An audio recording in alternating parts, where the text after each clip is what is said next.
हल्की बारिश हो रही है। एक टैक्सी ड्राइवर रवि अकेले सुनसान सड़क पर गाड़ी चला रहा है। चारों ओर अंधेरा फैला है, स्ट्रीट लाइट्स टिमटिमा रही हैं। वह थका हुआ है, लेकिन एक आखिरी सवारी लेने का सोचता है। रवि मन ही मन सोचते हुए, थके हुए और हल्के डरे हुए लहजे में, बस ये आखिरी राइड कर लूं, फिर घर जाऊंगा, बहुत थक गया हूँ आज। तभी मोबाइल पर एक नया राइड रिक्वेस्ट आता है। जीपीएस पर लोकेशन दिखती है, ब्लैकवुड लेन, जो बदनाम और वीरान जगह मानी जाती है। रवि हिचकिचाता है, लेकिन पैसों के लालच में राइड एक्सेप्ट कर लेता है। रवि अपनी टैक्सी एक अंधेरी गली के किनारे रोकता है। हल्की धुंध फैली हुई है। सामने एक आदमी खड़ा दिखता है, जो काले रंग का कोट और टोपी पहने हुए है। उसका चेहरा अंधेरे में छिपा हुआ है। रवि हल्की मुस्कान के साथ, लेकिन अंदर से असहज महसूस करते हुए बोलता है, सर आपकी राइड। आदमी बिना कुछ बोले धीरे से पीछे का दरवाजा खोलता है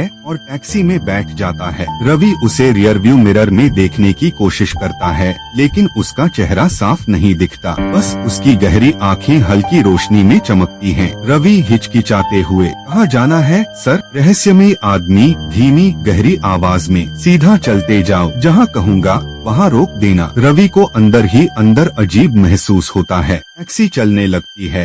चारों ओर सिर्फ अंधेरा और बारिश की आवाज है। पीछे बैठा आदमी बिल्कुल भी नहीं हिलता, जैसे कोई मूर्ति हो। कुछ मिनटों तक टैक्सी में अजीब सी शांति रहती है। तभी जीपीएस अपने आप लॉस्ट कनेक्शन दिखाने लगता है। रेडियो से अजीब सी फुसफुसाहट सुनाई देने लगती है। रवि चौंकते हुए घबराए लहजे में, ये क्या हो रहा है? नेटवर्क कैसे चला गया? तभी अचानक वह आदमी बोलता है, धीरे और ठंडे स्वर में, रुक जाओ, हम पहुंच गए।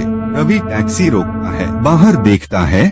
वह एक पुराने खंडहरनुमा मकान के सामने खड़ा है। मकान पर एक टूटी हुई नेम प्लेट टंगी है, जिस पर मिटे हुए शब्द दिख रहे हैं, ब्लैकवुड असाइलम। रवि को एहसास होता है कि यह वही ब्लैकवुड असाइलम है, जिसे 20 साल पहले बंद कर दिया गया था, जब वहाँ आग लगी थी और सभी मरीज जलकर मर गए थे। उसका दिल तेजी से धड़कने लगता है। रवि पैसेंजर को देखने के लिए रियर व्यू मिरर में देखता है, लेकिन पीछे कोई नहीं है। आदमी गायब हो चुका है, लेकिन टैक्सी का दरवाजा कभी खुला ही नहीं। रवि डर से कांपते हुए, ये कैसे हो सकता है? तभी उसे अचानक एहसास होता है कि टैक्सी की पिछली सीट अब गीली है, जैसे कोई बारिश में भीग कर वहाँ बैठा था। सीट पर मिट्टी के निशान हैं और धीरे धीरे वहाँ खून के धब्बे उभरने लगते हैं। अचानक उसकी मोबाइल स्क्रीन अपने आप ऑन होती है। स्क्रीन पर एक पुरानी न्यूज रिपोर्ट खुली होती है। ब्लैकवुड असाइलम में लगी आग में डॉक्टर एडम्स समेत सभी मरीज जलकर मर गए,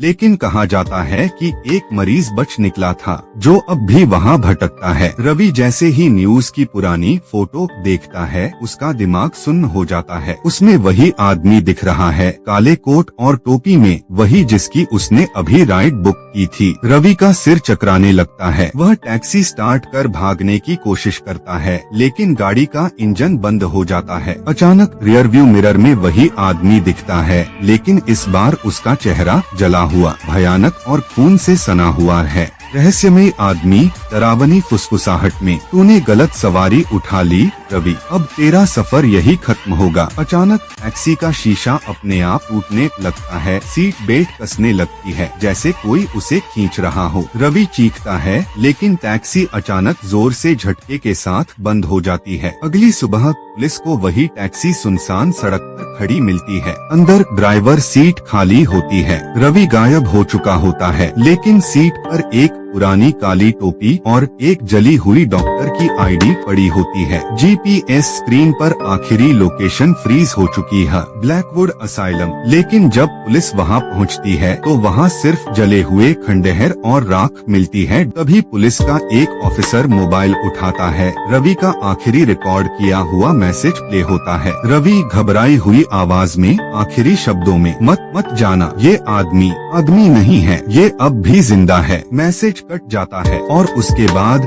एक धीमी फुसफुसाहट सुनाई देती है। अब अगला नंबर किसका? क्या आप अगली सवारी बुक करेंगे? Blackwood asylum